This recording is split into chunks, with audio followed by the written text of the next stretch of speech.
Yeah, the landlords see that fucking Saturday's coming up, and they're jerking off really hard. They're just like sitting there like, I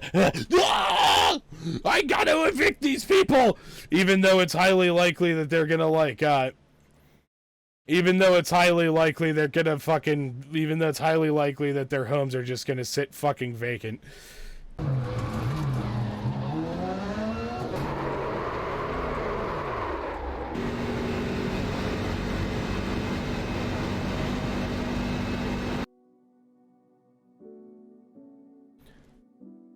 So on Saturday, the national eviction moratorium that has been put in place by the CDC and the federal government, well, it ends.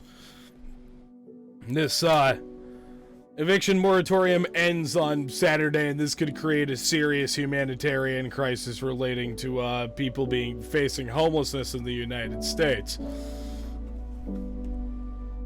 So here, this is a press release from the National Low-Income Housing Coalition. I'm going to turn this music down a little bit. My apologies.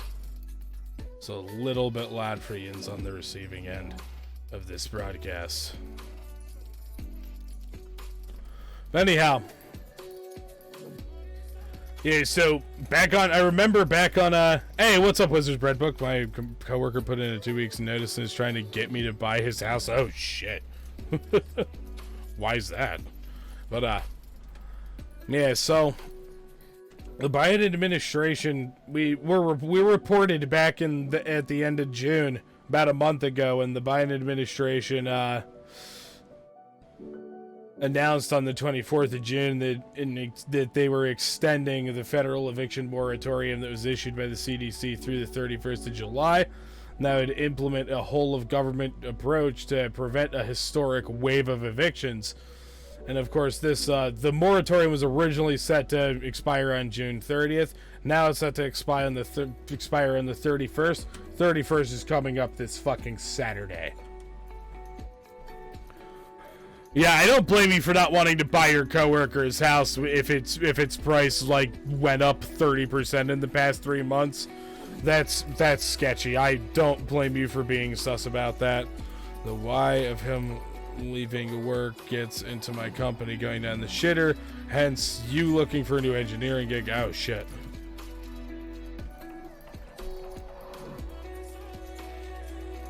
Yeah, especially if you're working at the same company as this dude and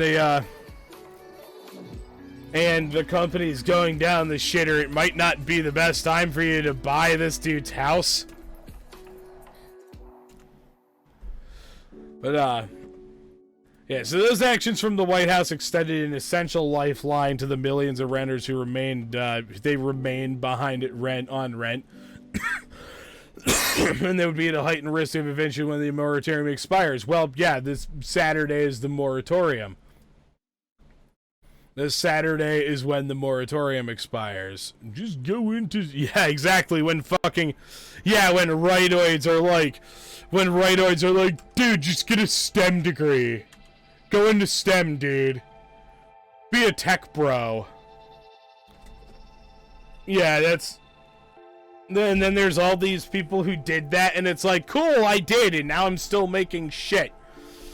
And I'm curious as to how many of them are finding themselves in a fucking squeeze with this whole deal. How many of them are renters and have been behind on rent because they barely get paid enough to live, and they've been behind on rent because COVID fucked them over even worse, and now the administration tries to claim this whole of government effort to stem evictions.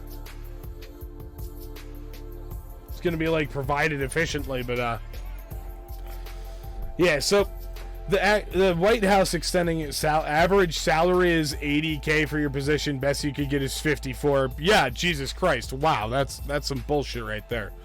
Yeah, the White House extending the eviction moratorium was most certainly an essential lifeline to all these renters who were behind on rent and were at a heightened risk of eviction. Unfortunately, the end of this is coming up again.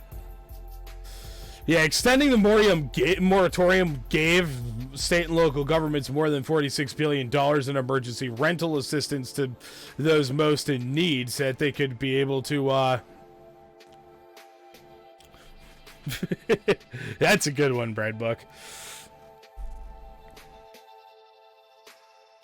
So, the administration's whole of government effort seems to stem eviction. The administration's whole of government effort to stem evictions and help ensure ERA is provided efficiently, effectively, and equitably can keep families safely housed and bolster the administration's efforts to contain COVID-19. Except this is set to expire, and as far as we know, people might. And as far as we know, people might not be able, the people in power might not actually be able to, might not, more so, aren't willing. They're totally able to do something about this. The question is, are they willing to? Yeah, so, to be protected, qualified renters facing eviction should immediately provide a signed declaration to their landlords. More about the details in the moratorium. And sample declaration that renters can use. Read NLIHC and NHLP's review of a national eviction moratorium. Blah, blah, blah, blah, blah. Yeah, anyhow, so I'm going to pause the music for a second because, bottom line, eviction moratorium is ending this Saturday.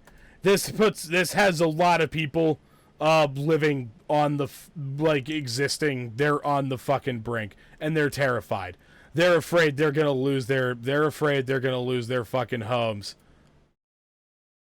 because they can't. They're afraid they're gonna lose their fucking homes because they can't pay the fucking parasites known as landlords to be able to keep their fucking homes because we keep around this last little relic of feudalism. I want to actually watch this segment rather than just read the article, but of course they're trying to make me watch this fucking ad. Yep, yeah, landlords are parasites. I'll die on that fucking hill. Landlords really don't contribute, anything to society.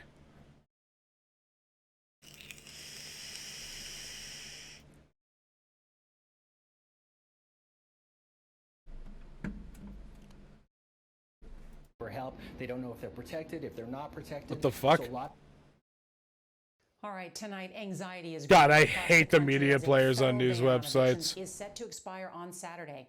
Remember, the moratorium was put in place at the height of the pandemic and economic downturn. Yeah, Tree, you're correct there, Wizard's Bread Book, that, capitalism is, this isn't relics of feudalism, it's just that capitalism is just the rebranded feudalism. And the ideal behind this is it takes, royal titles and divine right out of the equation as to, what is the prerequisites to become one of the barons. That's really, the only thing that's changed. Is make the thing exclusively, make the prestige revolve around the dollar rather than around, divine right being passed down your family over your, duchy or county or fucking... whatever the fuck the name is for a land that's ruled by an earl. I don't fucking know. Congress approved $47 billion in assistance. But as CBS's Janet Shamlian explains, renters are having a hard time getting the aid. Levita Harvey is well aware the federal moratorium on evictions ends Saturday. I'm terrified. The job offers are coming in, but they're coming in very slowly. The Las Vegas mom of two teens lost both her jobs during the pandemic, unable to pay her Yep, and Las Vegas is a place where the original liberals like Adam Smith were just looking to justify the same hierarchies, and to do that they had to obscure the justification and nobles into that of titans of industry. Yeah, that all checks out. $900 a month rent. Now people like her are paying the fucking price for Bezos being able to fly into fucking space. In the world, when you know that you're a single mother and you have no one to turn to, you will be homeless. Harvey has been approved for more than $9,000 in federal rent help through a local program. The money hasn't come through yet. More than 8,000 other renters in Nevada's Clark County are still waiting for an approval. Despite billions in federal dollars available, some counties and states have been slow to dole it out. Like Nevada, which has given out more than $3 million. No, don't abolish baseball. Baseball's actually sort of cool. It's not my favorite sport, but I don't mind baseball. I'm more of a rugby guy myself. Really have no idea where to turn to for help. They don't know if they're protected, if they're not protected. So a lot of tenants are just kind of frozen. But pickles are fucking gross. We can abolish pickles and I wouldn't care. Property owners across the country have filed almost 500,000 eviction petitions. The Treasury is now... Yep, here we go. The landlords see that fucking Saturday's coming up and they're jerking off really hard. They're just like sitting there like, I gotta evict these people, even though it's highly likely that they're gonna even though it's highly likely that their homes are just gonna sit fucking vacant. Lacrosse, better. Do you like? I don't like lacrosse more than hockey. Rugby belongs at the top of that. Soccer and lacrosse and then ice hockey second. Then like soccer and lacrosse and American football and all that and like everything else goes on to. Yeah, you hate baseball more than golf though? Really? You know, here's the thing that, like, call me like a counter-revolutionary all you want. I actually very much enjoy the game of golf. The moratorium on evictions was not unlawful. If it was unlawful, it would have been overturned. The moratorium on evictions was plenty fucking lawful. There's a thing called emergency powers. Cope. Resources at consumerfinance.gov. The tool allows you to go online and to find out where in your local community you can go to apply for rental assistance. Money if you're behind on rent, if you're close to being evicted. Lavita Harvey, like so many, has found the path to rent relief a complicated road. It was very hard. But I took the time to educate myself. And I felt like the more that I read and educated... Did it get struck down in court?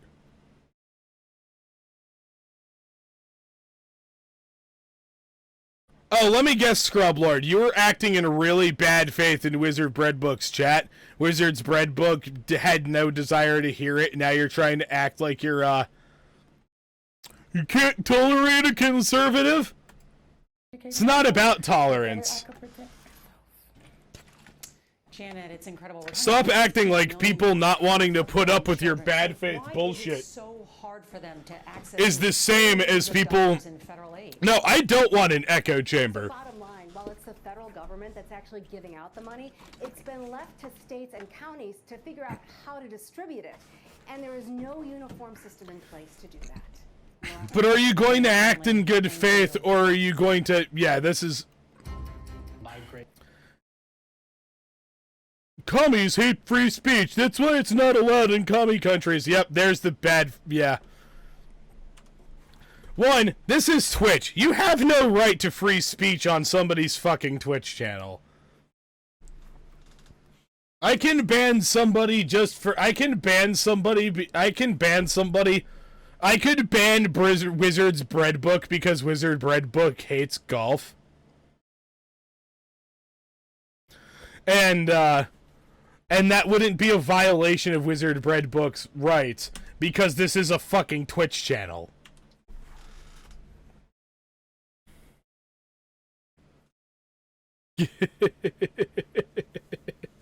No, I'm not gonna ban... I totally understand why people hate golf. I like the game itself, I just really hate the whole, you know, like... One, the country club snob culture, and two, the whole golf courses taking up, like, enormous amounts of land and enormous amounts of water to water the fucking courses and shit. For, like, a rich dickhead's silly game.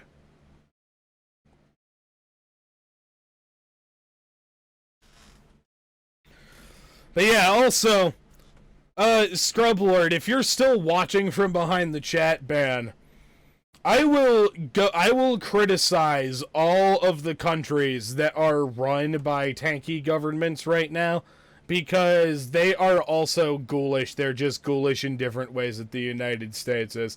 the United States is, I don't know, maybe the right word would be a little bit more mask on about some things when it comes to dealing with the people who actually live here. We just don't give a fuck. Our government just doesn't give a single fuck about the rights of people overseas who we manipulate for fucking geopolitical purposes.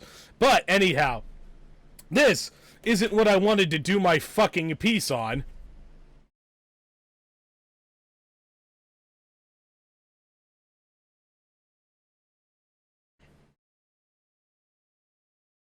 What I wanted to do a deep dive into was, well, the moratorium is ending, and this could create a historically huge wave of people getting evicted from their fucking homes because landlords are fucking leeches.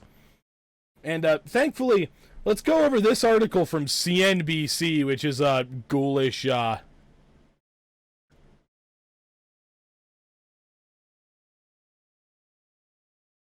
So this is CNBC is like a Ghoulish channel that fucking literally just reports on stock market shit, but that doesn't make this stuff not true.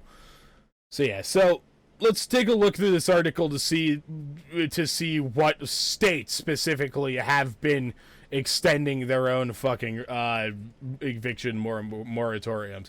The national ban on evictions will expire in 2 days. Some states will continue to limit the proceedings beyond July 31st.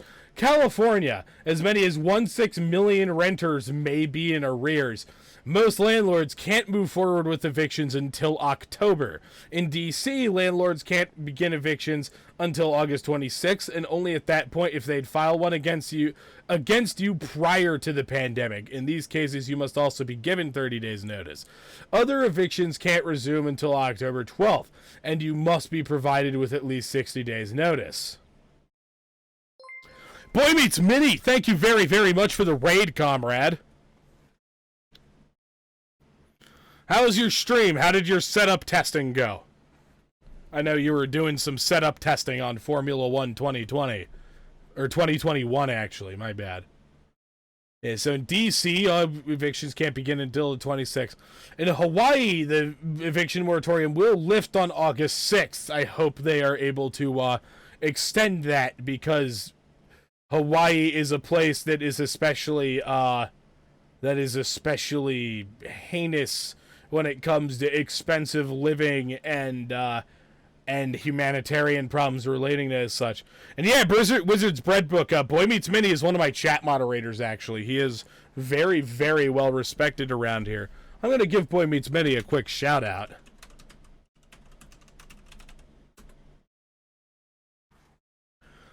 Go click that link and go follow Boy Meets Mini, because especially if you are into racing simulators, Boy Meets Mini is an awesome comrade who is a moderator in this chat and is a fellow sim racing nerd like I am, and does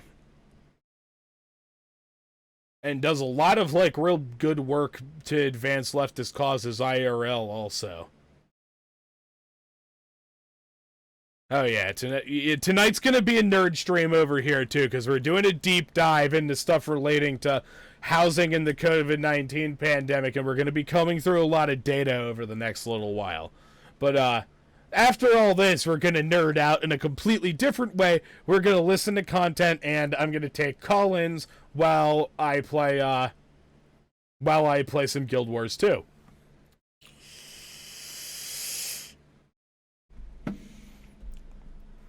Illinois' ban is effective all through August. What does that mean, through August? It expires on the 31st, okay. Maryland's ends on the 15th of August. New York, where I'm at, has extended its eviction moratorium until September for tenants who have endured a COVID-related setback or for whom moving could pose a health risk. To qualify, renters must submit a hardship form to their landlord. But why to their landlord? I can see that creating problems right there, because if landlords are the people who are deciding what constitutes a hardship, anyways, that I'll have to look into that. But okay, renters in New Jersey can't be kicked out of their homes until next January. Damn.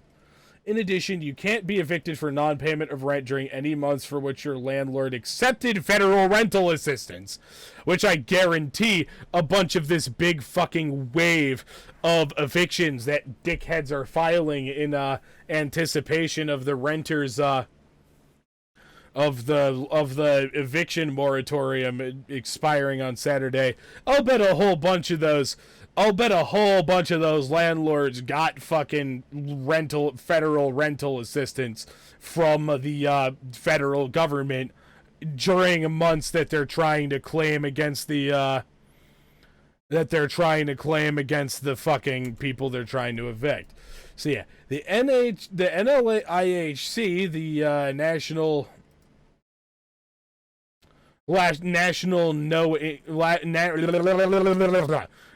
Low-Income Housing Coalition, who we were just reading a piece from, has they have a state-by-state list of the 483 programs that are giving out aid. I have an interesting hot take machine question. What do you think of the logic of the guillotine, specifically in that its use creates a form of state? I mean, that just about makes sense. Yeah, whoever's the person that decides that gets the guillotine basically makes up the state in that scenario. Even if, like, the supposed polity is claiming to be anarchist.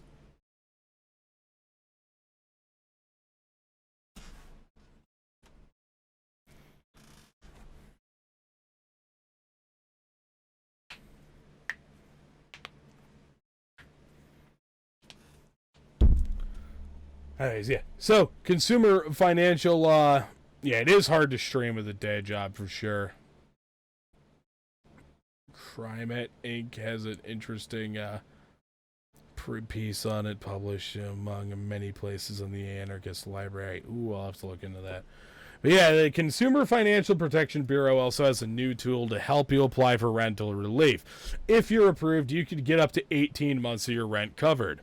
Just applying for the aid could help you stay in your home longer. At least 4 states, Massachusetts, Nevada, New York, and Oregon, are temporarily banning evictions against those with a pending rental assistance application. However, these rules can get complicated fast. Anyone at risk of eviction should seek free legal help.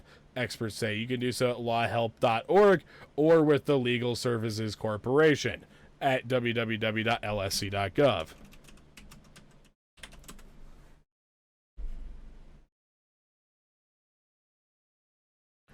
Also on lawhelp.org, just in case anybody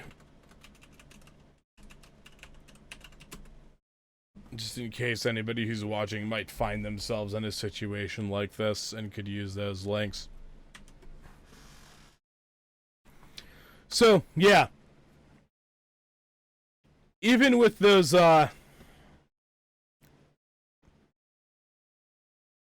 even with the states that are, like, extending their eviction moratoriums and aren't, damn,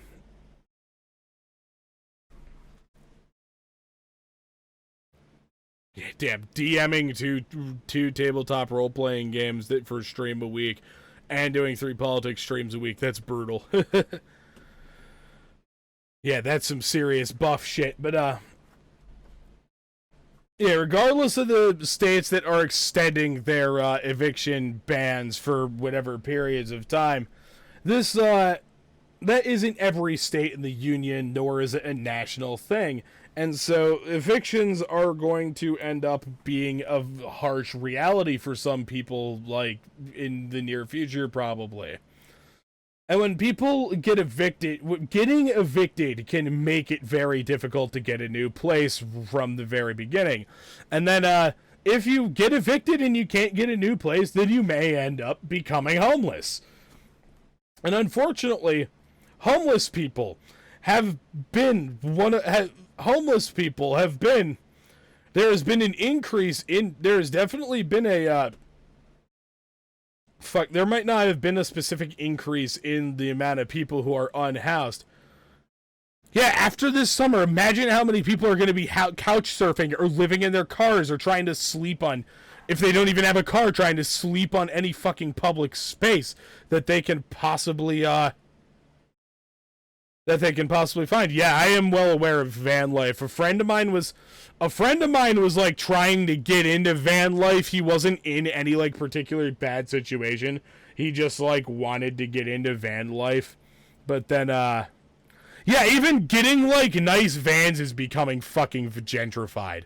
Yeah, one of the best picture winners, Nomadland. That movie Nomadland that won Best Picture this year.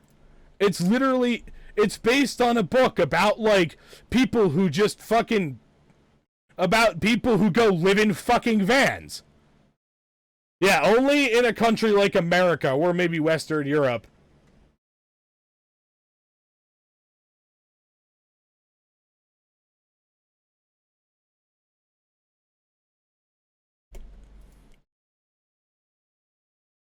Yeah, imagine how many more people are going to be like doing that. And here's another thing is whether or not people are van dwelling or if they're like homeless and don't even have a vehicle to live in, if they're just like living in a tent or sleeping on the sidewalk.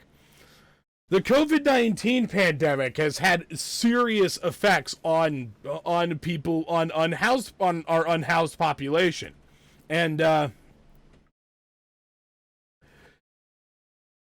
of course, having an unhoused population that's going to have trouble accessing adequate medical care is going to be, yeah, that's another thing that's being creepy about this.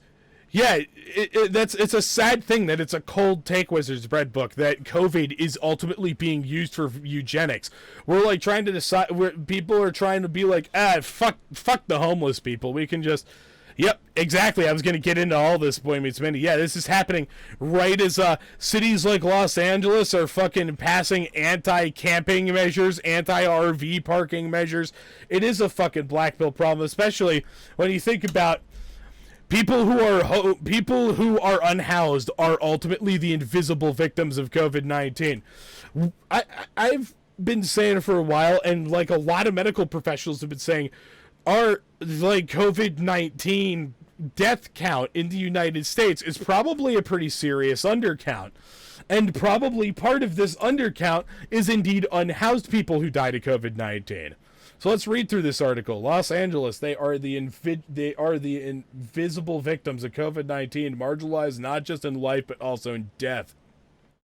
Despite the extraordinarily detailed statistics that parse the ages, races, and comorbidities of the nation's more than 500,000 COVID-19 deaths, no one seems to have any idea how many homeless people have died.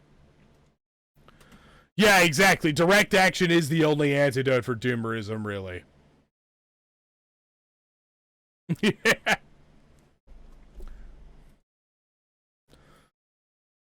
One attempt to track all U.S. COVID-19 homeless deaths through official record turned up just 373 people who were homeless who died of COVID-19. Now, before we start taking hope pills here, unfortunately, yeah, that's a vast undercount. That is most definitely a serious undercount.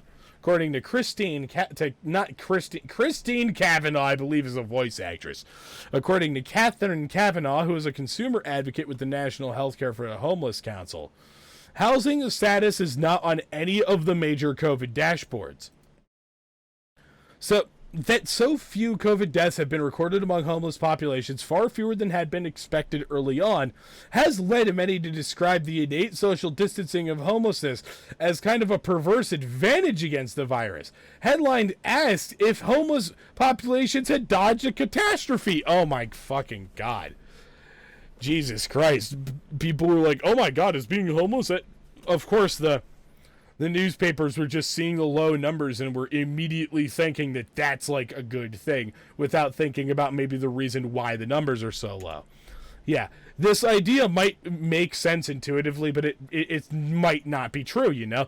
Many outbreaks occurred within homeless shelters, and unsheltered people have been infected as a result.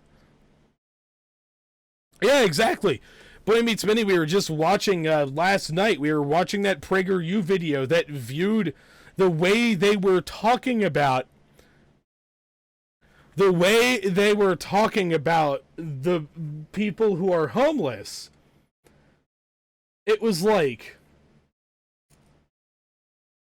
they were talking about homeless people as if they were just like fucking wild animals that we need to like chase away for our own protection.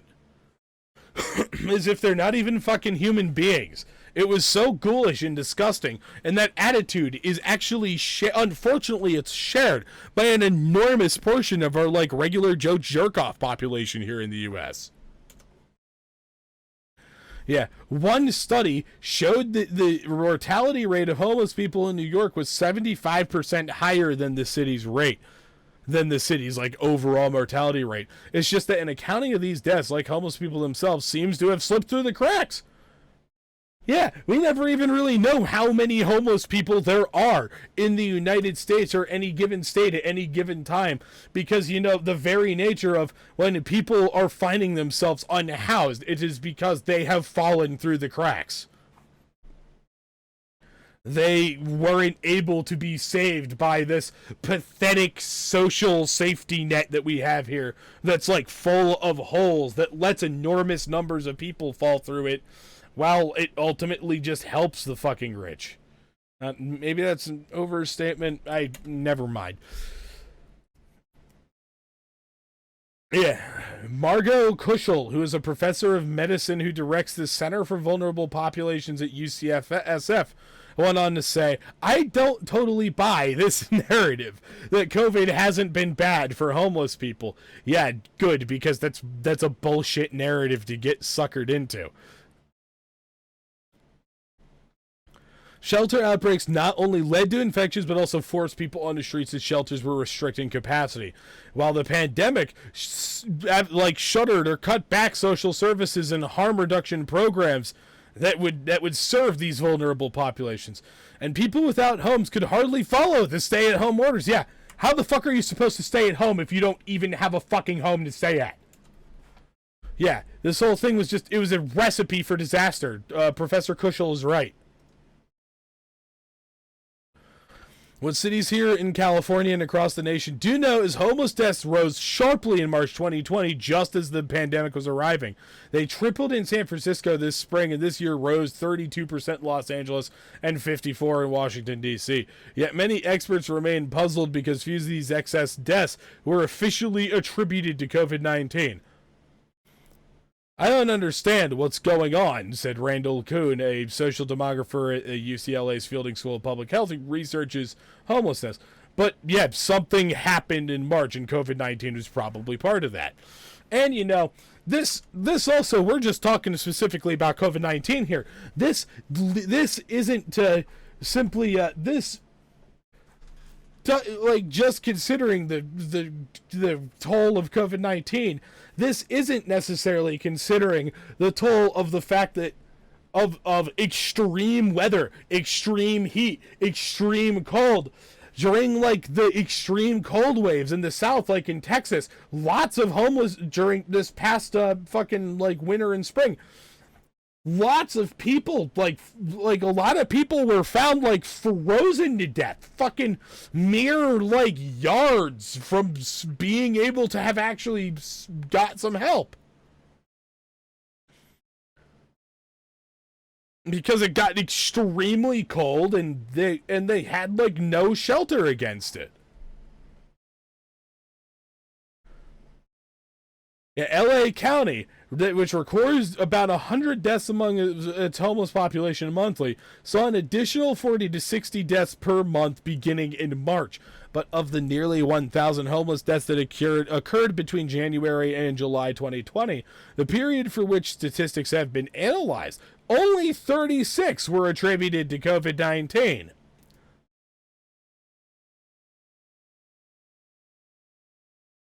Yep. Yeah, that's correct, Minnie, and that's correct, Minnie, and that's one thing that makes this whole problem so much worse. The shelters themselves, they'll kick more people out than they actually let in. There's not enough beds or actual services to go around, and there could be, but there aren't, and it's by design. Then we have the COVID-19 pandemic, and it ends up just completely like take it kills innocent people. The same phenomenon played out in neighboring Orange County. Officially, only 5 people who are homeless died of COVID, yet there were more than 100 extra deaths since the pandemic started, said Father Dennis Crees, who is a homeless advocate and a pastor of the St. Philip Benizi Church in Fullerton, California. Yeah, so Dennis Crees suspects a severe undercount of COVID-19 deaths among the homeless because many of them didn't receive any autopsies. If you find someone who died on the street and he wasn't hit on the head and there's no drug paraphernalia, how would you know that they died? Yeah, homeless advocates and researchers, I'll bet, and this isn't to mention, I'll bet a lot of these people who died, they probably weren't even tested for COVID-19. Yeah, homeless advocates and researchers say the pandemic is exposing a long-standing problem, the haphazard and often non-existent accounting of homeless deaths and their causes. They say such data is desperately needed to address and remedy the steep human toll of homelessness, which, like the coronavirus, disproportionately harms people of color. Big question is, where did we lose people? Where did we go wrong? Matt Fowle is a doctoral student at the University of Washington. He started tracking homelessness deaths on a website that he created called homelessdeathcounts.org after he discovered that nobody was collecting such data on a national level. Nobody. Not even the fucking federal government collects data on this. Yeah, this is an issue that people pretend to give a shit about. And then their means of supposedly dealing with this is to just be ghoulish to homeless people and not actually do anything to help anybody. Other than maybe help fucking NIMBYs feel like they have less eyesores around because all of the fucking NIMBY politics relating to things like homelessness and other aspects of human suffering ultimately only Rohu, thank you very much for dropping the follow. Yeah, NIMBYs, they want to push the problem somewhere else. That's what NIMBYs want to do. So Matt Fowle came to Seattle from the UK in 2015 to study poverty and public policy. He was so shocked by the multitudes of homeless people he saw each day on his commute to campus, sometimes 100 or more, that he shifted his research focus to homelessness. He was shocked anew when he discovered the lack of even basic data relating to this. I wanted to know how many people experiencing homelessness had died in a given year in the U.S., and there was no number. It seems strange to me. Yeah, that seems strange to me too. We are the richest fucking country on the face of the planet. By far, by pretty much every goddamn measure. The United States is the richest country on the face of the planet, and just generally the country that holds the most fucking political power. And we don't even have... We don't have anything remote. We don't even have like an estimate on like how many people across the country who were homeless at the time died over the course of a given year. Because we pretend to, but actually give such little. We pretend to give lots of fucks, but actually give such little fucks about our unhoused population in the United States. Yeah, so one major barrier to collecting such data is that housing status is not listed on most death certificates, hospital records, or other important forms. We don't ask about housing status, we don't record it, we don't use it. What that does is obscures the scope of the problem and hides it, says Professor Kushel from UCSF, who was quoted earlier in this piece. It's almost like we don't want to know. Yeah, the NIMBYs don't want to know. The NIMBYs don't care. It's probably a huge part of the reason why this situation is handled like this. So what's behind the spike in homeless deaths since the pandemic started? Some deaths were likely due to COVID, but were not recorded as such, especially in the early chaos of the pandemic when many medical examiners were overwhelmed, COVID tests were hard to come by, and paupers' graves were overflowing in cities like New York. Yeah, that has probably contributed to the undercount of COVID-19 casualties in the United States as a whole, and not just like among homeless people or in like a specific place. Yeah, there definitely was an undercount. There wasn't any testing. If tests were available, they weren't giving them to... What the fuck does the ME mean? They weren't giving them to the ME, says Sally Aiken, who is the chief medical examiner in Spokane County, Washington, and the chair of the board of the National Association of Medical Examiners. Aiken described a case of a man who had died of a massive heart attack, which seemed unusual because he was only in his 30s. Then she learned he'd recently been incarcerated. Well, you say the jails had a large amount of COVID infections, with no shit, because jails are places that house large amounts of people in often rather cramped conditions. Which is the prime fucking conditions for spreading COVID. You wonder if he got COVID and had a huge clot that was still there and caused a massive heart attack. Yeah, many have described homeless populations as less affected by coronavirus because of the relatively low positivity rates that were found in many shelter testing programs. However, the programs that test everyone in a group generally have lower positivity rates than community testing programs where people who have symptoms or known exposures go for testing. It's apples and oranges. It's shit that is just, you can't really compare those things. Those are different scenarios in which the testing is being conducted. California, many COVID deaths in a homeless population may have been prevented because vulnerable people were moved to hotel rooms as part of Project Roomkey, a program that is now winding down. But, given the fact that we are experiencing a surge in coronavirus cases, especially of the Delta variant, this is a program that should not be winding down. But anyhow, the good thing about the pandemic was that we had to get all of the older and more fragile peoples into hotels, said Susan Partovi, a street physician and medical director of Homeless Healthcare LA, who thinks such housing programs should continue post-pandemic. Can we just get everybody inside, please? Yes, that's what my whole fucking point is with doing this entire fucking deep dive. Can't we just get everybody inside? Like, why should the pandemic be the excuse to actually house our massive amounts of unhoused people, and then the pandemic is winding down, we use that as an excuse to tell them to go fuck ourselves? Yeah, that's what the fucking chuds will say, but what about the hotel's profits? Well, fuck them. Remember, landlords are parasites. Anyhow, mortality and morbidity is our bread and butter, but we had not focused on the homeless population, said Will Nicholas, director of the county's Center for Health Impact Evaluation. When you get better data, you can focus on why people who are homeless are dying and find out how to intervene. Yep, they're like, but the tourists won't like it. And then also, we have the Olympics coming up in 7 years. God, the Olympics are...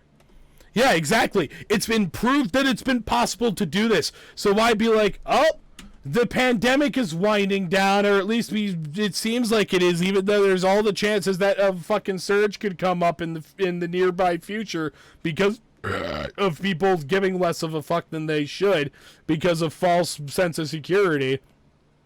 Now time to go back out on the street. Fuck you. That's how people have been thinking about this. And people in positions of power where it really fucking matters and it's really screwing over the innocent.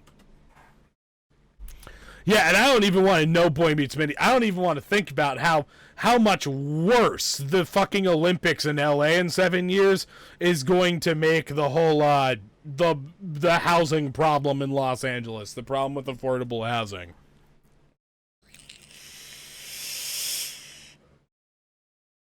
The manufactured crisis, so to speak. Yeah, while the homeless morbidity report for all of 2020 has not yet been released, the county is now reporting 180 COVID-19 deaths to date among homeless people, which tracks with the extreme COVID surge LA saw in December and January. The surge got so bad, its tentacles reached to more parts of the county, including the homeless population. To obtain homeless mortality data, Nicholas's team faced a laborious task. They augmented coroner's records where housing status was not known by checking if addresses were listed as shelters or street intersections with high homeless populations.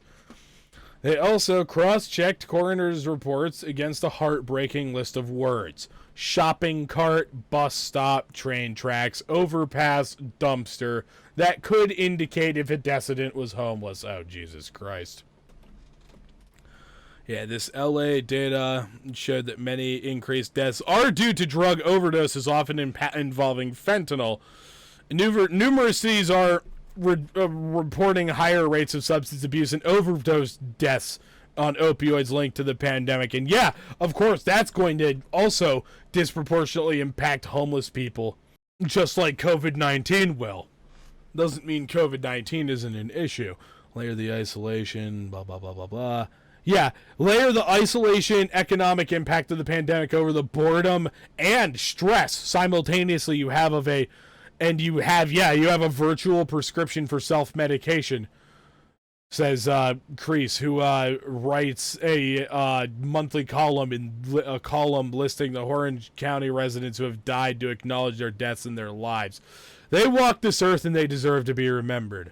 And yeah, plus people who are already sick, the pandemic might have just ended up accelerating their deaths. Like, yeah, among homeless people, there's high rates of chronic disease like diabetes and hypertension, as well as it's highly, if they have wounds, it's going to be more difficult for someone who's homeless to be able to tend to those wounds properly, and they might get infected. Yeah, a 50-year-old person who's living on the streets, their body is physiologically probably going to be more like that to a 70-year-old who's never been homeless in their lives, and which will also make them more susceptible to COVID-19, as well as God knows what other diseases. And yeah, I wouldn't be surprised if deaths of homeless people during COVID-19 have been undercounted, because the coroners were like, oh, this person had like this comorbidity. Yeah, this has probably caused it, and we don't have COVID-19 test kits available. But really, ultimately, I want to get into the whole concept of just the homelessness problem in the United States, and how the housing crisis, and what we can do about it. The reason why I say the housing crisis, or the problem in air quotes, is because it's fucking manufactured. It's manufactured. It's bullshit.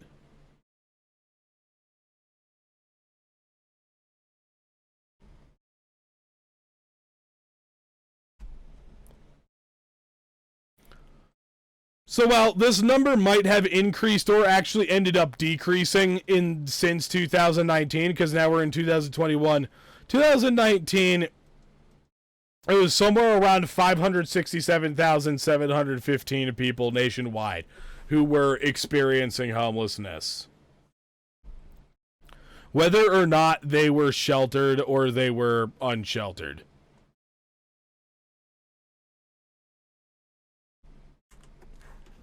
Now let's take a look at, this is like recent data, but let's take a look. So this graph is marked in, the intervals are in thousands of units. So Q1 of 2021, there were 15,590,000 units of housing vacant in the United States. That's increased in Q2 to 15,639,000 empty housing units. Yeah, like 15 fucking million empty housing units. We've got like 3 times as many empty housing units in the United States than we have the last like solid number of total homeless people. Which that doesn't even, this number of people wouldn't even take up that would take up this number of homeless people to have them all housed would take up only 500,000, would take up only 567,715 housing units that are vacant. And that would be if all of those 500,000 something people were like individuals. That doesn't even consider that. In reality, the bulk of them are individuals, but plenty of them are people who are in families. And people who are in families, they wouldn't necessarily need separate units. Then, of course, we have chronically homeless individuals that are tracked separately, as well as unaccompanied youth who are homeless without families. That is especially a demographic where a disproportionate amount of that demographic is going to be queer youth. Youth who are not cis-het, who might have been cast out of their homes because of their sexuality or their gender identity.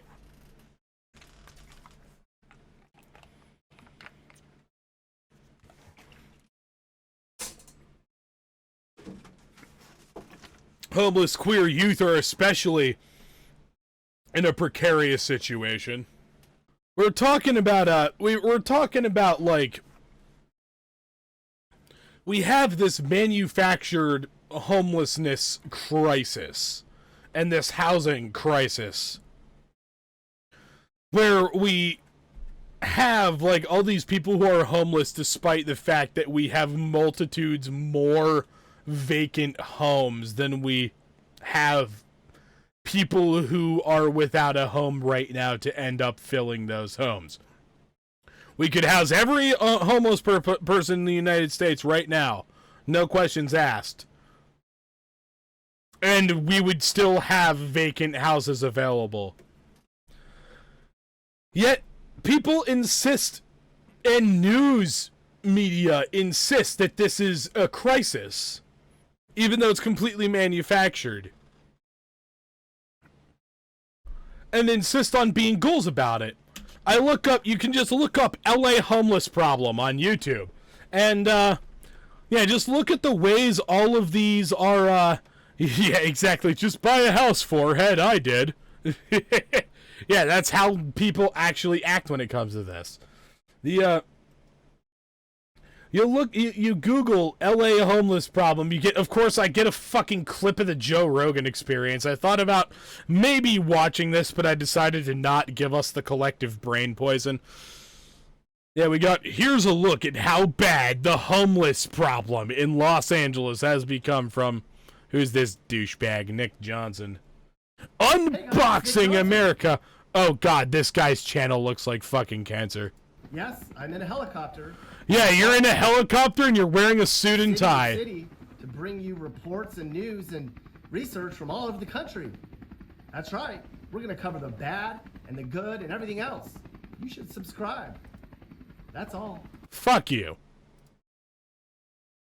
Yeah, and then he does, here's a look at how bad the homeless problem in Los Angeles has become. Yeah, Joe probably is making up some myth about, like, how, like, Austin treats its fucking homeless population. I don't want to deal with Joe Rogan brainworms tonight. That's why I decided against watching that panel as part of this. Yeah, exactly. Homelessness is disaster porn for these types of fucking channels like Nick Johnson. What other cancer does this have?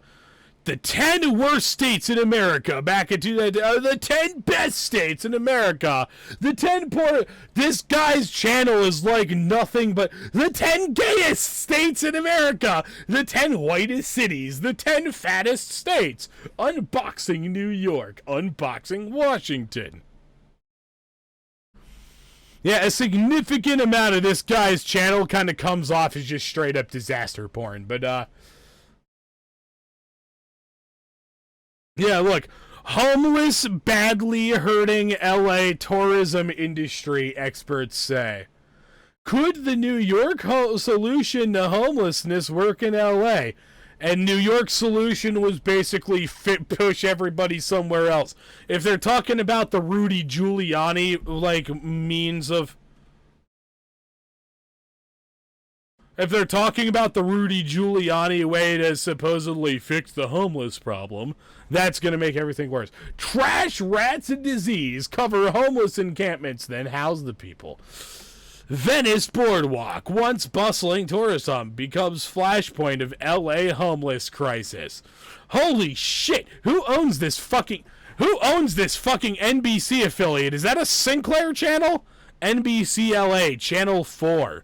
Holy fuck, the way that they're, like, reporting on that shit is so fucking... is absolutely, like... I don't know, how do I describe this? It's ghoulish as fuck. And yeah, of course,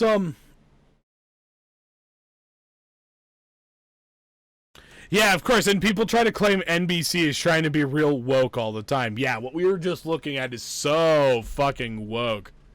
But of course, yeah, we have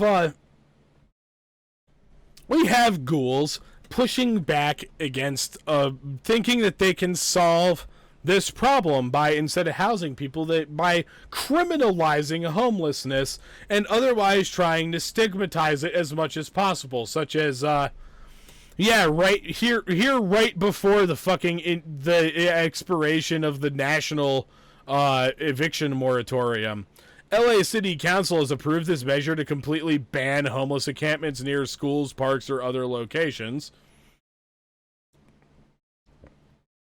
Yeah, this ordinance now goes to Mayor Garcetti for his fucking signature. He'll probably sign it because Garcetti's a real asshole. Damn, you watched that one live, Boy Meets Minnie? That must have been a black bill. Yeah, the affected spaces include areas around parks, schools, homeless shelters, bridges, and... ban! The homeless shelters won't fucking have... And of course, he signed it today. Of course. The homeless shelters will, like, boot out more people than they let in, and ultimately just, like, add to the fucking problem by design. And now they're going to ban people sidewalk camping outside of homeless shelters, bridges, overpasses. Oh my god.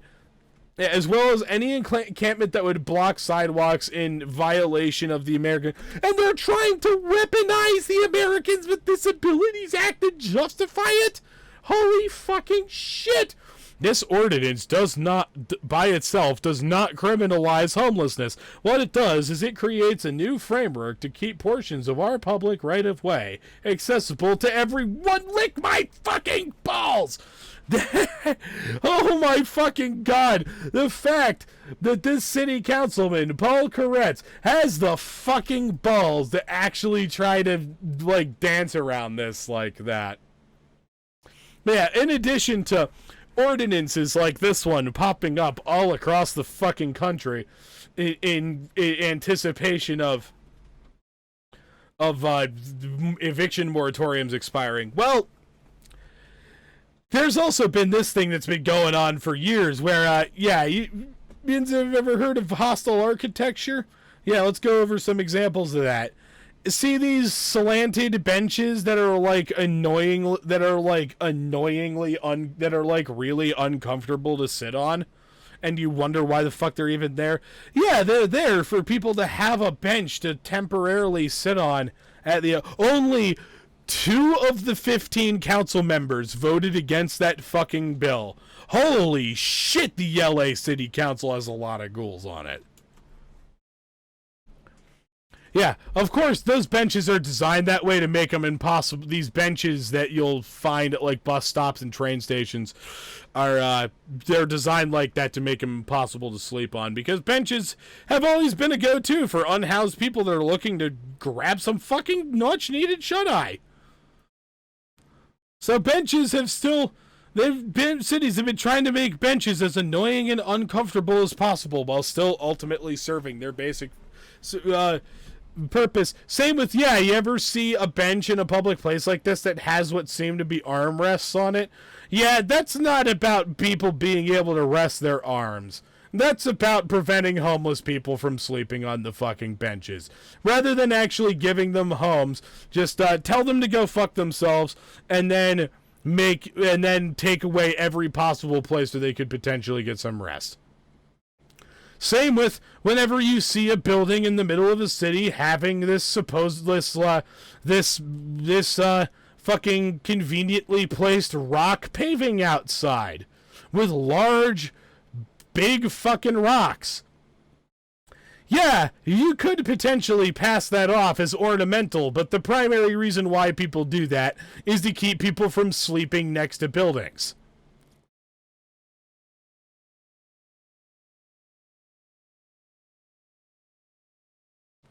Yeah, you'll often notice that under fucking awnings or other types of, like, any sort of thing that could remotely pass as a fucking shelter where people who are unhoused will try to take refuge. Yeah, spiked window sills on the outside of fucking, like, large fucking tall windows on big buildings in cities like this one. Putting spikes on them, that's hostile. Yeah, these weird segmented benches where they have, like, 3 fucking bucket seats instead of just a bench. Yep, that's designed to make it impossible for someone to sleep in.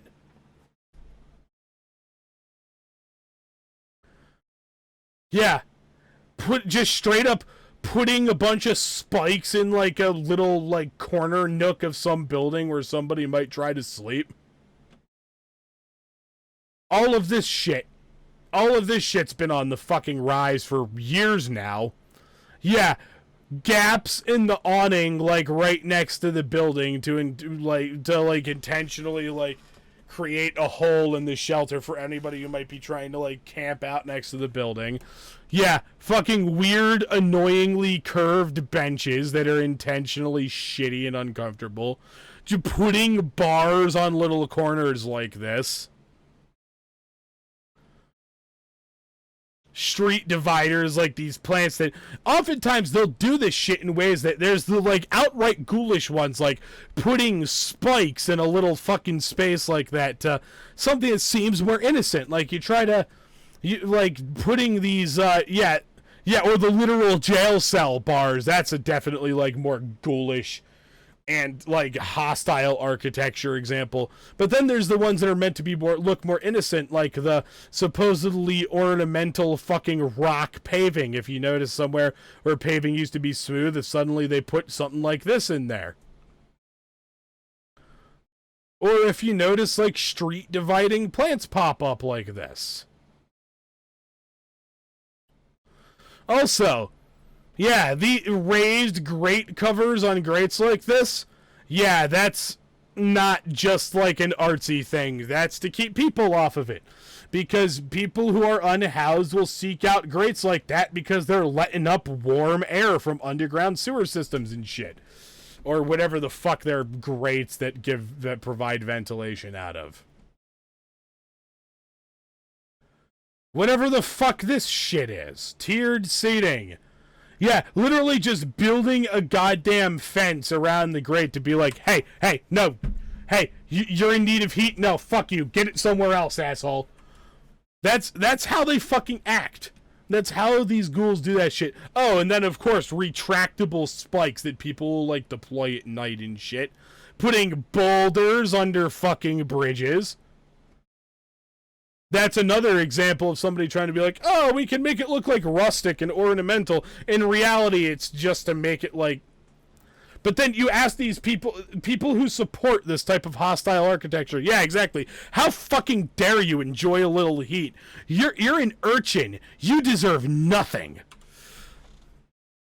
Yeah, the amount of money, that's exactly where I wanted to get into it this way, Smitty. All the money that is spent on this type of fucking hostile architecture, this could all go into providing housing for the people that this is explicitly designed to just be ghoulish and cruel to. And that's why what I really wanted to get into and make, like, kind of the meat of this dive was this report from the National Law Center on Homelessness and Poverty. It's called No Safe Place, and it's on the criminalization of homelessness in U.S. cities. Now, of course, this thing's long. This thing's like 60 or 70 pages long. So we're not going to sit here and just read through this whole thing. That would be fucking boring. But yeah, we're going to go through some of the important parts of this. Like, yeah, we've seen the criminalization and other forms of demonization of homelessness, as well as other, and this is all coming off of here's some like background information. Now, this isn't this report wasn't published super recently either, so this report likely doesn't include certain data relating to the COVID-19 pandemic that's probably come out since this report has. But, yeah, as of the time this was published, 2 of every 11 households in the United States were doubled up. The U.S. is experiencing an unprecedented loss of housing among families. Foreclosure, evictions, and a shrinking stock of affordable rental housing have forced millions of people to live doubled up with friends and family. In 2011, over 18% of U.S. households included families living doubled up with friends and family members. Yeah, people and families comprise 36% of the sheltered homeless population nationwide in 2012, which was a 4% increase from the rates in 2011.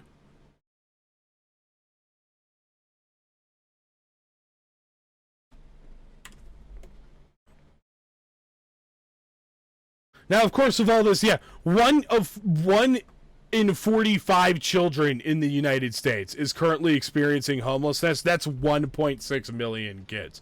This might have become worse since the COVID-19 pandemic, or could have been slightly, like, on a surface level alleviated because of some things that were intended to be temporary measures during the pandemic to try to, like, protect homeless people that really should just be kept in place past, regardless of the pandemic being a thing. Yeah, and ultimately, what ultimately causes homelessness, it isn't drugs, it isn't fucking economic problems, it's a lack of affordable housing. Yeah, research from the National Low Income Housing Commission shows there's no state in the country where someone earning the minimum wage can afford a 1 or 2 bedroom apartment at fair market rent. This problem is worsening as the rental market in the wake of the foreclosure crisis has seen increased competition and therefore higher rental prices. Without major new expenditures, yeah, this situation isn't going to improve if we don't actually, yeah, exactly, people, that's not even a 4-head take, that's a 3-head take. Unfortunately, I don't have that emote programmed, but, I thought maybe I did, but I did not. I fucked up. Yeah, if we don't, without any major new expenditures in terms of trying to actually improve the situation, as opposed to expenditures related to shit like fucking hostile architecture or criminalizing homelessness and the resulting enforcement of those statutes. Yeah, exactly, Ro. It's the... are you fine with me calling you Ro? But, yeah, it's absurd that the minimum wage isn't remotely close for people to being enough for people to actually live on. And not just... The point of minimum wage, when it was first instituted, wasn't even to give people, like, a wage that they would be able to support themselves with. It was about being able to support a stay-at-home spouse and children when the minimum wage was enacted. It was enough to support a family, not just yourself. Now you can't even support yourself on it. You got to have, like, multiple minimum wage jobs to even be able to support yourself. It's fucking ridiculous. It's gross. By the way, nice denims emotes. I am also a denim sub.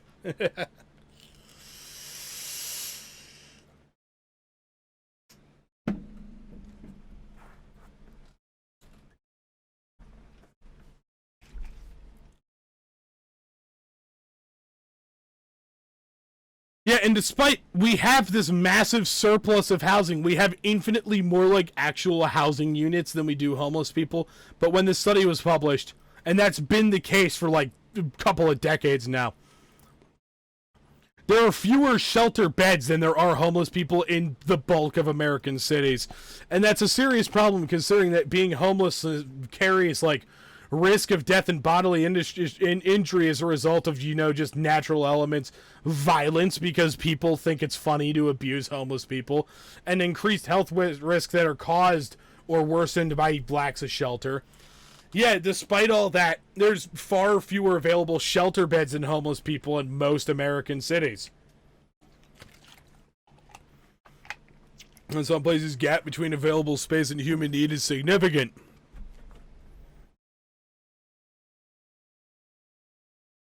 And here is,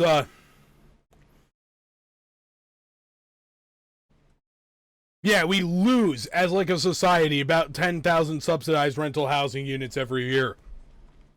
And the number of people on waiting lists for subsidized rental housing goes up. Now here's another infographic relating the number of homeless people with a shelter bed versus homeless people without shelter beds across a number of cities when this data was compiled. Yay, northwestern North Carolina, 83% of homeless people did not have a shelter bed. 78% of homeless people did not have a shelter bed in Los Angeles when this data was compiled. Union County, New Jersey, the data was very similar to Los Angeles. The place that had managed to meet the needs of the greatest amount of the homeless people there was in Albuquerque, New Mexico. They had only 24% of the homeless people there without a shelter bed compared to 76% who did. But that's still failing to meet the needs of that 24% of people. But ultimately, a serious issue that Republicans and even like ghoulish Democrats, as we can see by things like the fucking LA City Council voting to essentially criminalize homelessness and then and then refuse to actually admit to doing so. Criminalizing homelessness is a serious issue. This report does a great job of explaining why. It sums it up right here to say it in like short words. With inadequate housing or shelter options, many homeless people are ultimately forced to live outdoors and in public places. And despite this fact, local governments have chosen to remove visibly homeless people from shared streets, parks, and other public places by treating the performance of basic human behaviors like sitting down, sleeping, and bathing as a criminal activity. This was based on a survey back in 2013 from the Western Regional Advocacy Project, and I don't see this fucking figure having improved in the 8 years since this data was compiled. Back when this data was compiled, 74% of homeless people do not know a place where it is safe and legal to catch some fucking shut-eye. Yeah, that's what the government is acting like here. Be gay, do crimes, sit on fucking park bench, and you're doing a crime by doing that.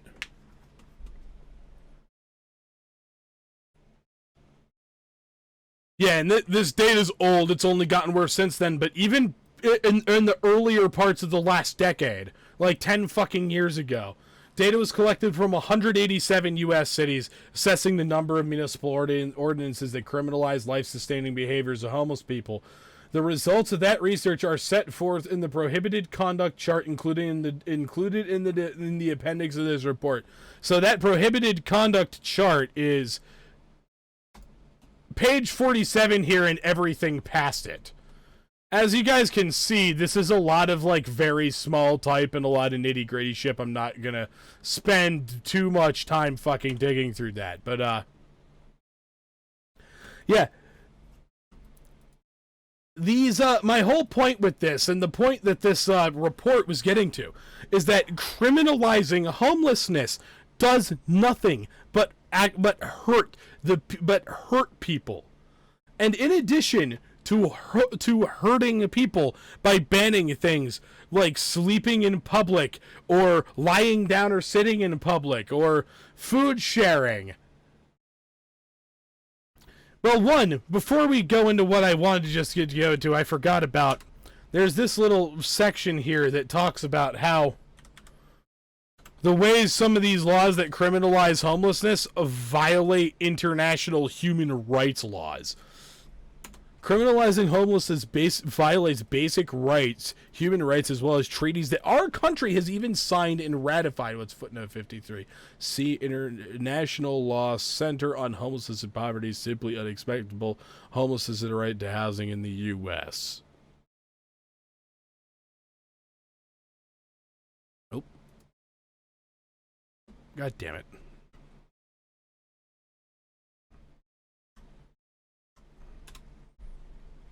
No, shit. Where the fuck was that? 27, that's right, not 37. I'm gonna zoom this in a little bit too. Make it easier for you to read. Yeah, in 2012, U.S. Interagency Council on Homelessness and U.S. Department of Justice agreed in a major joint report, searching out solutions, constructive alternatives to Boy Meets Mini. Thank you very much for gifting your tier 1 sub to Row. That is your 41st gift sub in the channel. Holy shit. Thank you, comrade.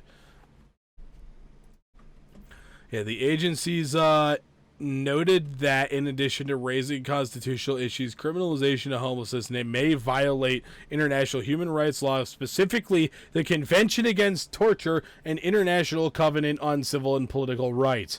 Since then, the USICH has repeatedly addressed criminalization as not only a civil rights violation, a domestic civil rights violation, but as a human rights violation. And I would agree with this also. Yeah, USICH sets forth 3 key reasons why it's important to address criminalization from a human rights perspective. 1, housing's a fucking human right.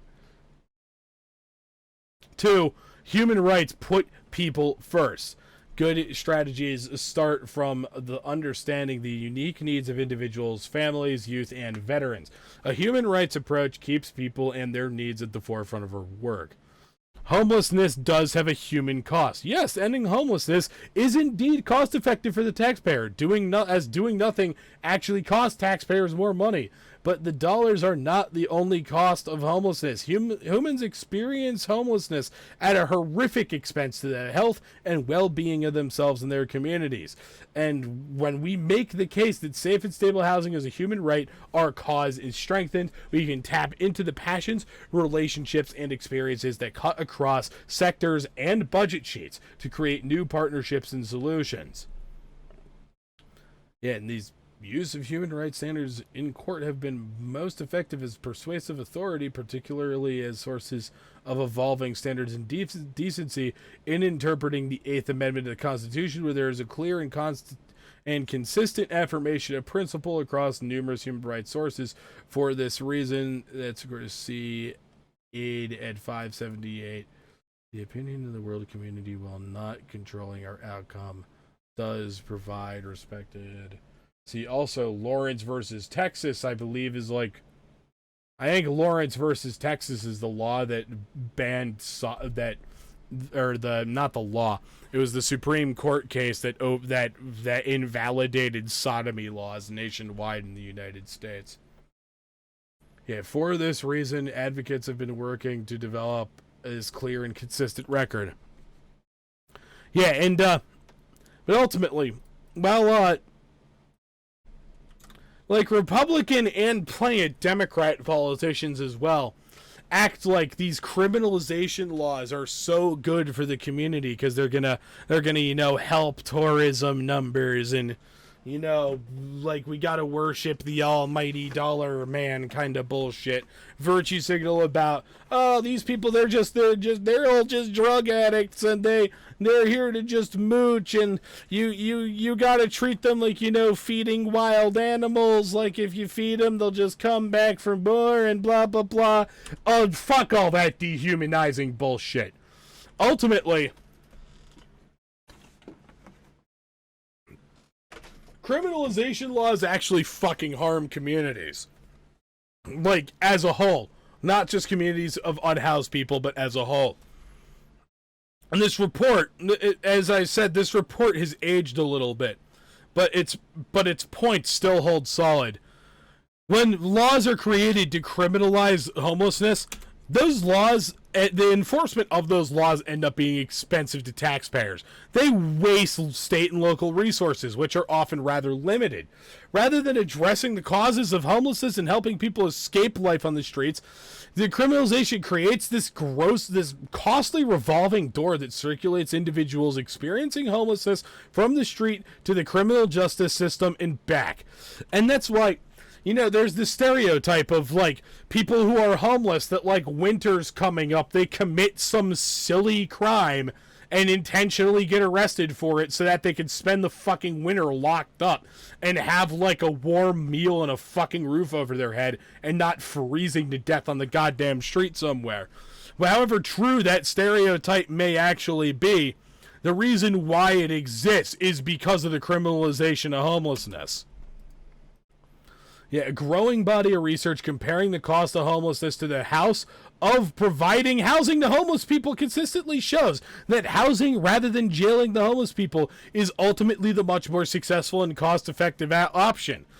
And also because they can't be recidivists in the first place if they don't go to jail for a dumbass reason in the first place anyway.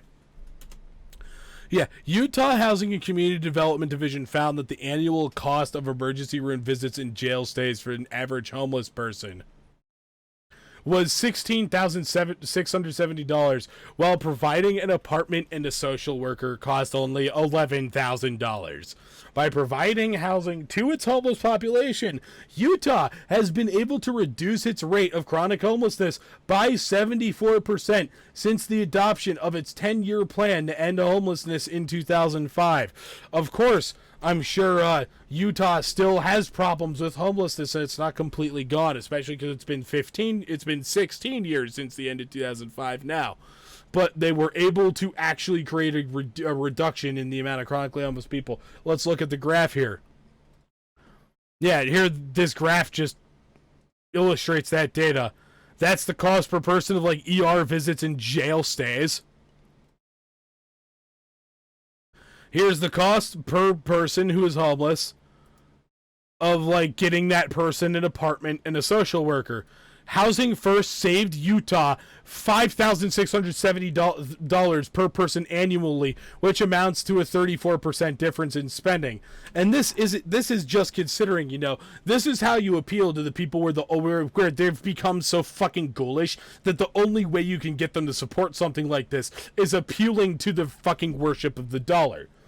This is the data you pull out when you are sure that somebody's, like, human compassion has completely run to fucking zilch. Yeah, so let's look at reducing costs with the Housing First program. This breaks down the costs more specifically.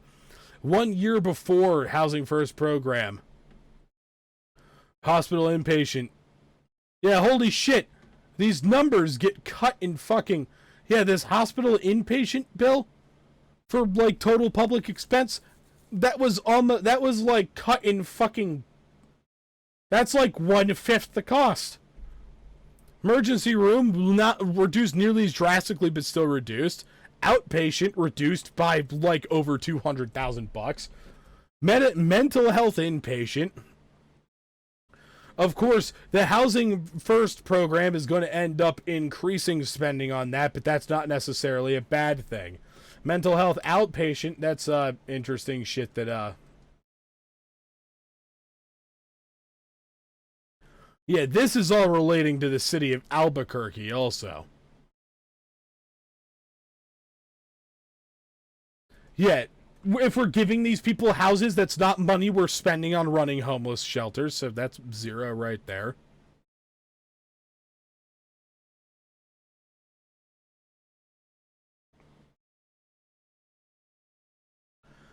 And of course, the Housing First program costs and costs of the housing the people and the services associated with it, those wouldn't exist before the Housing First program.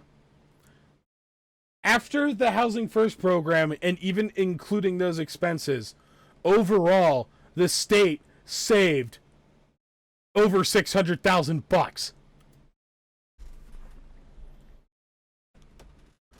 Yeah, by implementing a housing first strategy in Central Florida. Central Florida could save $21,000 per person annually, which would reduce the spending by 2/3 compared to this annual cost per person of arrests and jail stays, ER visits, and hospital stays for people who are unhoused.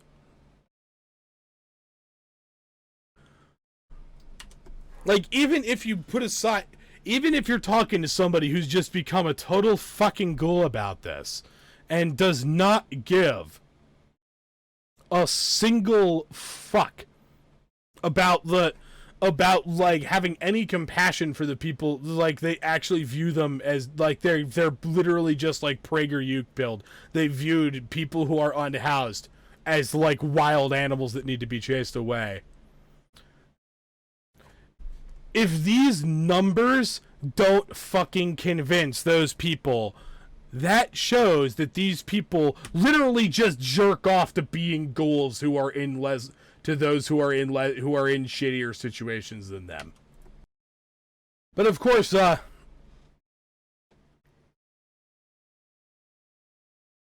fuck, where should I go with this? Yeah, so this report brings up some constructive alternatives, such as in Salt Lake City, their Housing First program, that they brought up the numbers as to like how much it could reduce spending in fucking Florida. It could, if they implemented a similar program in Florida, it could potentially reduce spending by 2 fucking thirds.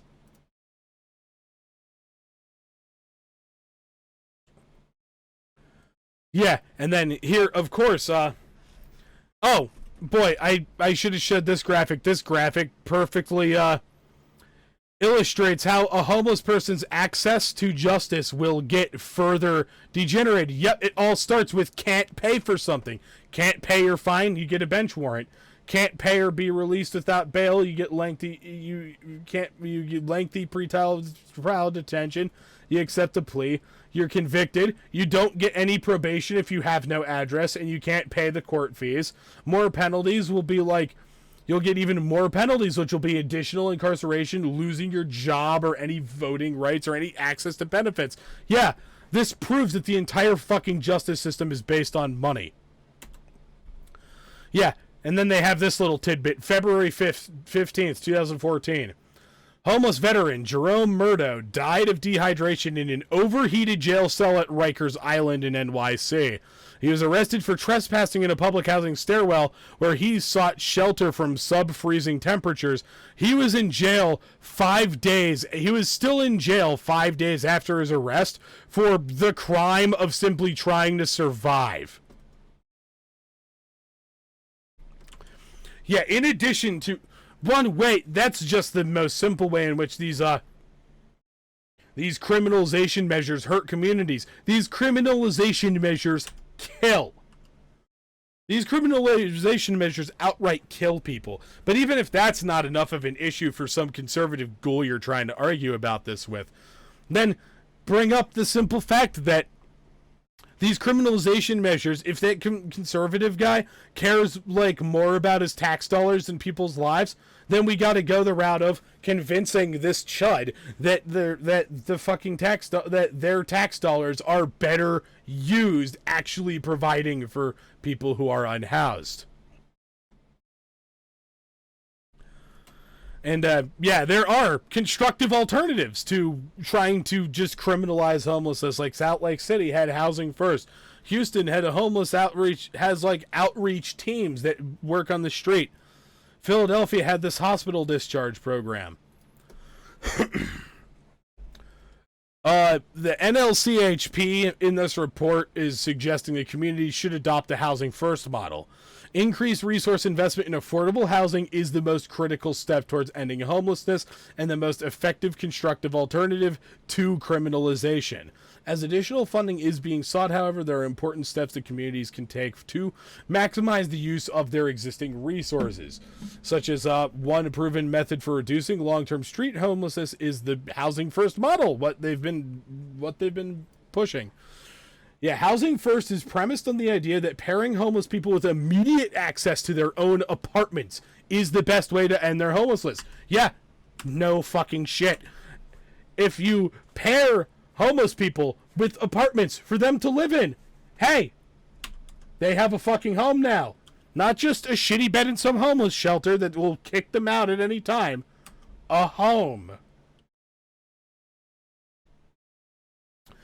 Darth Totes, yeah, I do worry about, like, shit potentially getting really heinous and it being exacerbated by massive amounts of people getting fucking evicted.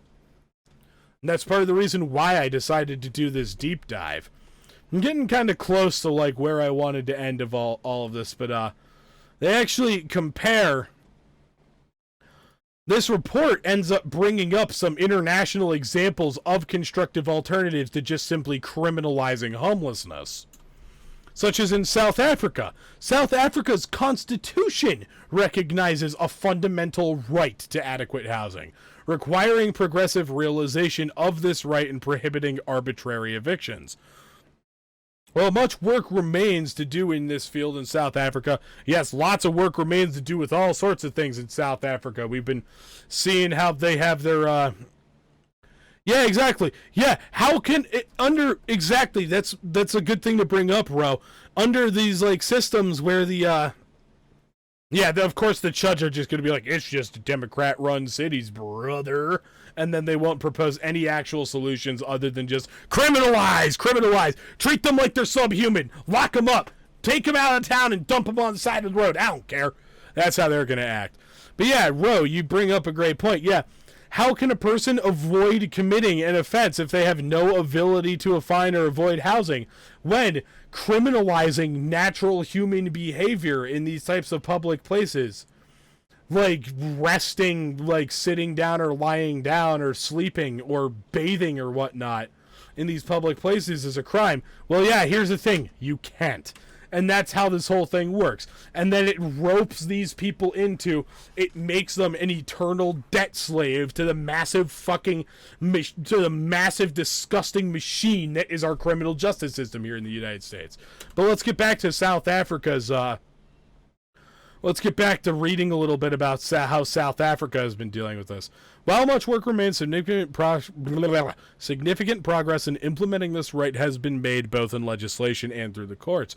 The 1998 Prevention of Illegal Eviction from an Unlawful Occupation of Land Act dictates that evictions of unlawful occupiers, squatters, equivalent to homeless persons in encampments or sheltering in occupied buildings in the U.S., must be just and equitable. That probably gets misinterpreted grossly on a regular basis. South African courts have come to interpret the act as protecting the right of occupiers to be treated with dignity and respect. If the occupiers cannot find alternative accommodation, then the state must take reasonable measures to find such accommodation. Even private landowners are required to wait until the state has the opportunity to fulfill its obligations to ensure people are not evicted into homelessness. Although municipalities have resisted fulfilling their duties under the Constitution and the Act, these laws have been regularly invoked by South African courts and have allowed courts to develop and expand the legal protection of the right to adequate housing. So the evictions are going to happen no matter what.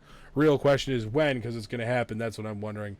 No matter what happens, that must occur. Well, actually, there is a way to make it so that they won't happen. We could ultimately just have we could do a legislation thing that ultimately just cancels all back rent. In before constitutionality arguments, well, we made the Patriot Act is fucking constitutional, so surely something like that could be. But when it's going to happen, well, when it's going to happen is going to stagger depending on place to place, because the national eviction moratorium ends on Saturday, but multiple states which we went over in, because those people, well, that's another thing. Yeah, just cancel mortgages, cancel all this shit. Do you actually think the money is real? Because it's really, remember, money really isn't real. Even money that's supposedly backed by gold is still fake. Because the value we attach to gold isn't, like, tangible. It's bullshit. Perfect example of that is diamonds. Yeah, that's what I'm advocating for. But yeah, ultimately, so Darth Totes, generally, I have no sympathy for landlords who are acting like they're massive victims because of eviction moratoriums. Because when you think about it, landlords are parasites. Landlords make passive income off of the necessity of people needing a roof over their heads, and the prices have escalated to the point where, like, a very significant portion of our population, like, cannot afford it no matter how much they're fucking working. Unless they're working themselves literally to death. Yeah, so South Africa's right to housing in action. Early in the morning of Friday, March 31st, 2006, representatives from the three governmental agencies raided and destroyed temporary structures constructed by a group of homeless people on a vacant plot of land. In a case brought by the non-profit organization I'm not sure how to pronounce that. Tswelopele, the Supreme Court of Appeal of South Africa found that the government had not only violated the housing provisions of the Constitution, but various other provisions of the Bill of Rights that ensure personal security, dignity, and privacy. The judge crafted a common sense remedy for the homeless people that nonetheless would be shocking to see in U.S. courts. He noted that placing them on the list for emergency housing... Placing them on the list for emergency housing assistance will not attain the simultaneously constitutional and individual objectives that reconstruction of their shelters will achieve. The respondents should jointly and severally be ordered to reconstruct them, and since the materials belonging to the occupiers have been destroyed, they should be replaced with materials that afford habitable shelters. Lower courts have followed this guidance in subsequent cases, ordering police to restore shelters they had destroyed, under threat of contempt. These decisions exemplify the practical importance of the legal recognition of right to housing. In 3 years, I'm hoping I can rent out the house that I'm buying now. And if they did the shenanigans 3 years from now, I could not afford that. I could not afford 2 rents for a year. That would literally destroy me. Yeah. No, but also... Landlording sucks.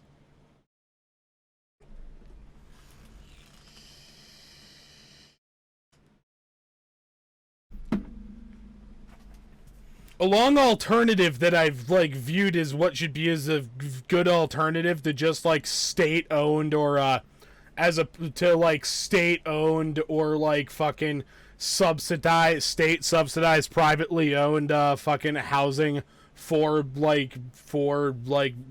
low income people, like social housing or public housing. The housing, I have long been in favor of the government needs to actually put money into creating collective housing programs. Create actually half decent you know what, actually, Darth Totes, I think I have a... Yeah, in Urspic Pro, I do have to agree with you there that Darth Totes, your message does kind of sound like an argument for let's never change anything if anyone ever is inconvenienced for a greater good. But I want to show you a Gravel Institute video from a long time, from not a super long time ago, because Gravel Institute isn't super old, but Gravel Institute's only been around for a year or so compared to PragerU's been around since 2012 or some shit. But where the fuck is it? Here it is.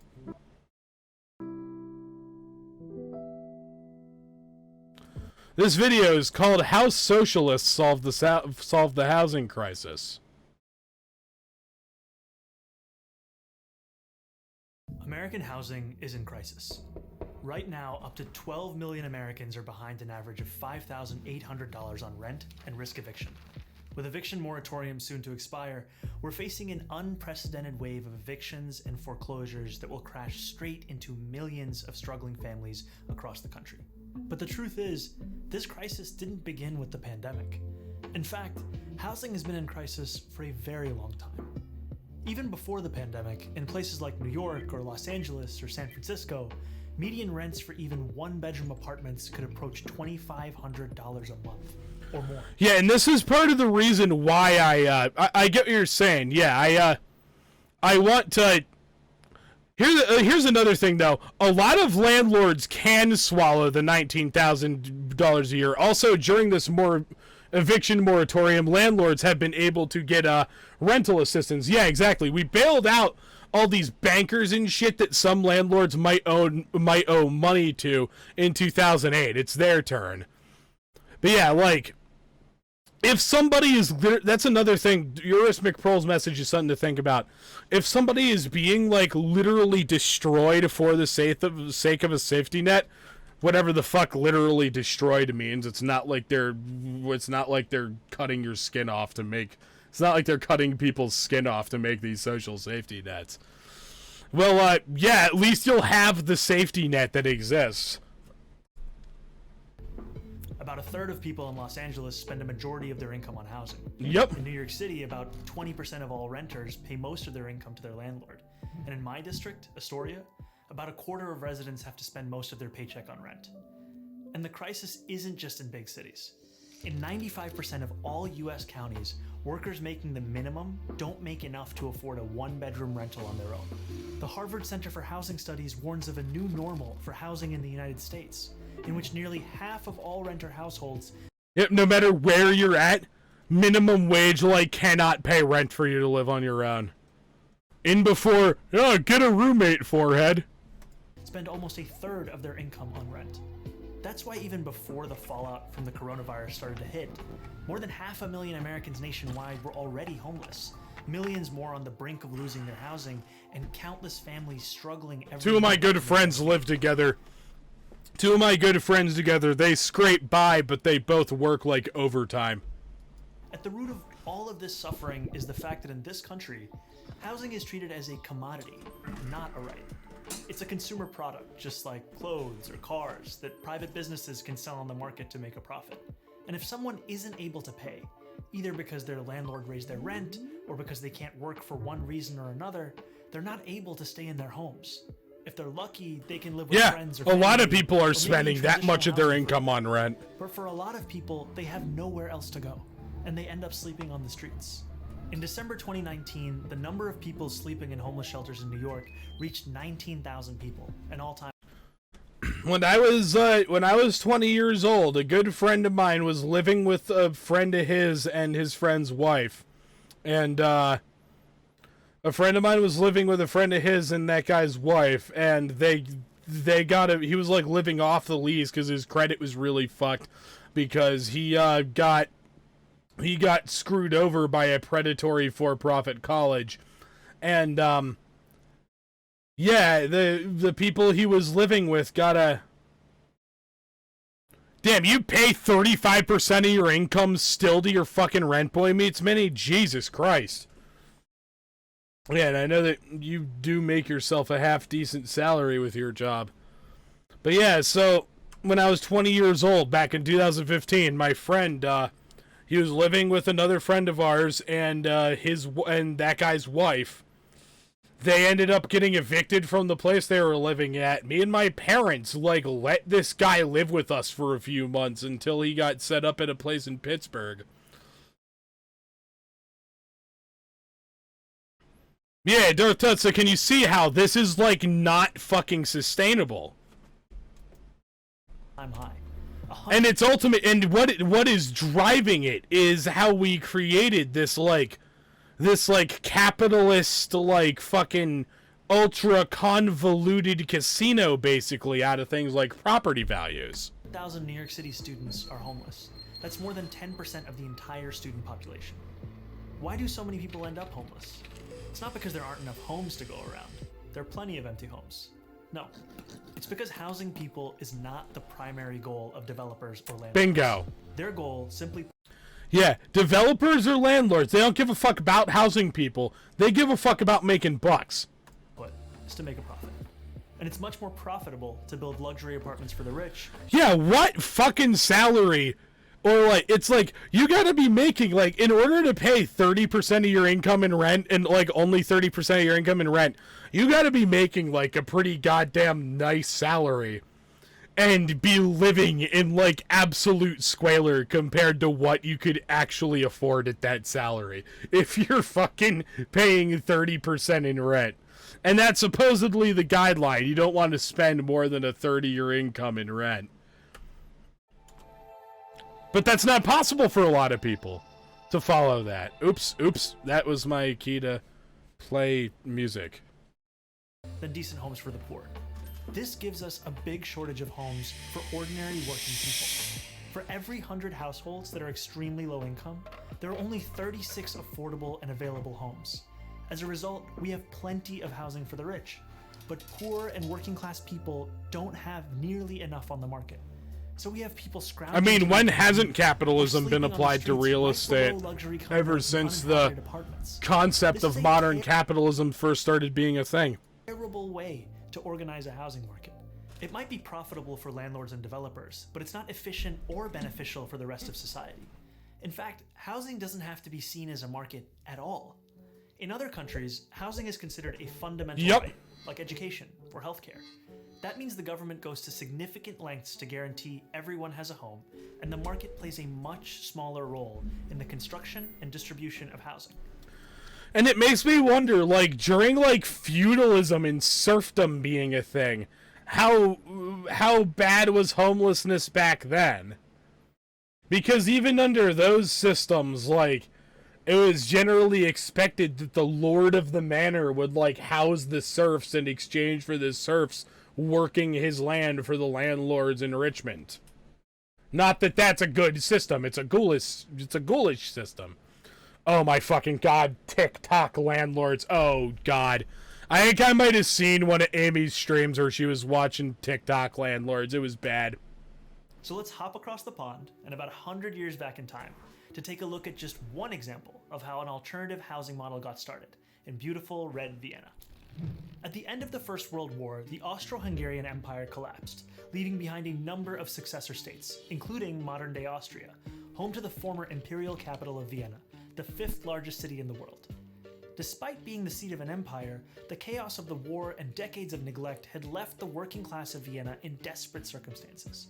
Inflation was rampant, jobs were scarce, social services were non-existent, and hundreds of thousands of people were crammed into decaying tenements where overcrowding, disease, and violence were rampant.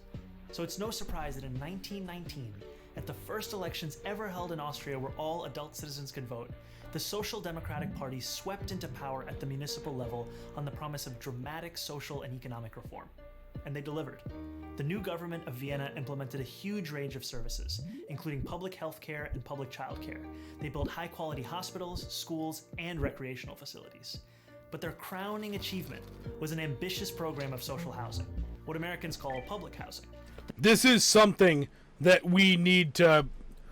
If you're still here, if you're still here, Darth Totes, I highly encourage you to pay attention to this part of the video, because this is something we could do to create, like, better social housing for the public in the United States than what we have, whereas our current concept of public housing is usually squalid and terrible.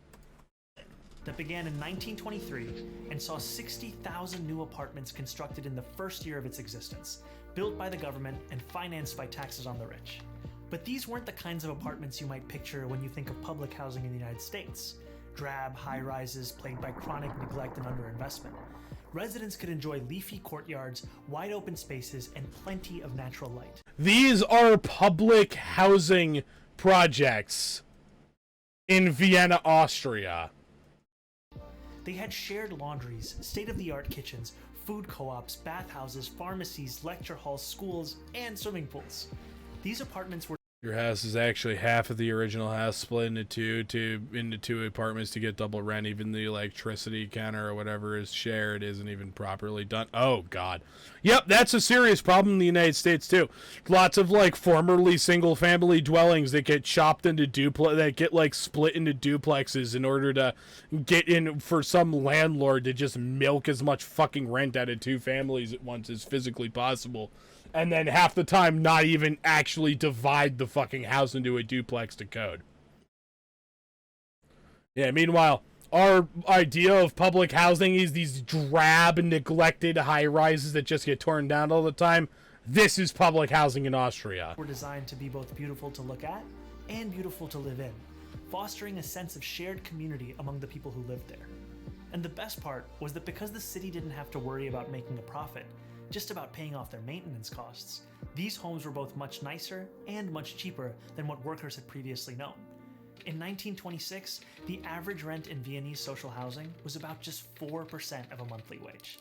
The first 15 years after Austrian independence saw its capital transform from a symbol of urban blight into a beacon of socialist governance.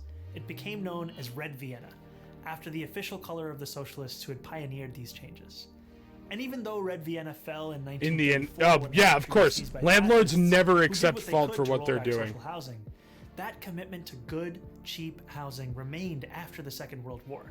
Today, an astonishing 62% of all city residents live in social housing, with the average monthly rent falling somewhere between $400 and $600 a month, with subsidies for lower-income tenants. That is a fraction of what people in America pay. Unlike in the United States, where public housing is treated as a worst-case way to house the very poor, Vienna's social housing residents are extremely diverse. Everyone except the top fifth of the population is eligible to live in social housing. This means there's broad appeal across many segments. Why don't we do this in the United States? Foundation for its political popularity. That is how the majority of people in Vienna enjoy something that's considered almost utopian here in New York. Affordable housing that isn't just cheap, but desirable. Housing that isn't just four walls and a roof, but a real home, with a sense of stability, safety, and community built in. Now, of course, this is only one example of an alternative framework for housing, and Vienna has not fully removed housing from the domain of the market. Residents still pay part of their earnings in rent to cover operational costs, and a sizable chunk of the population lives in private housing. But it's an actually existing alternative that shows us what a step toward a better world could look like. If we want to end the housing crisis, the solution has to be moving toward the full decommodification of housing.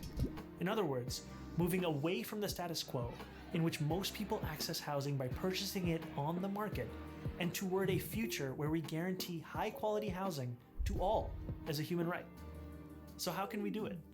We can start by making sure people who access housing on the private market have ironclad protections against abuse and exploitation. But to go further, toward the Vienna model, we'll have to go beyond the market. We can establish community land trusts to gradually buy up housing on the private market and convert it to community ownership. We can give tenants a right of first refusal to buy out their landlords when buildings go up for sale. And we can fully commit to a new era of social housing, ending subsidies for luxury housing development. A single room in Lisboa is like double your whole fucking rent? Jesus Christ, tourist. Yeah, I'm not surprised that Lisboa is expensive as hell to live in, with it being Portugal's capital and largest city. And using our... Am I pronouncing it right? I know that... Am I pronouncing that right? The capital of Portugal? I know it's Lisbon in English. In Portugal, it's pronounced Lisboa, right? To build beautiful, high-quality social housing projects that offer good homes and strong communities to everyone. We won't decommodify housing overnight, but we know what we have to do, and we have history to guide us. And we know how we'll get there, through a movement of the multiracial... Yeah, I feel like that's like a common tale everywhere over the last decade. I'm Zahran Mamdani, Assemblyman for New York's 36th Assembly District in Astoria, Queens, for the Gravel Institute.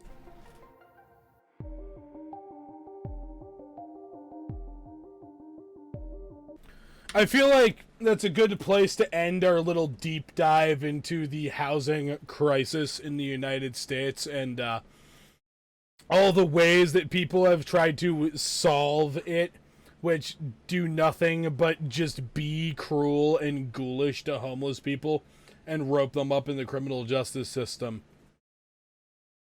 I wanted to sum that up because that was that Gravel Institute video we just watched provides an alternative, not just like an extension to what we were like. It was like an extension almost to what we were going over with like housing first programs for homeless people. We need to create programs of socially owned housing,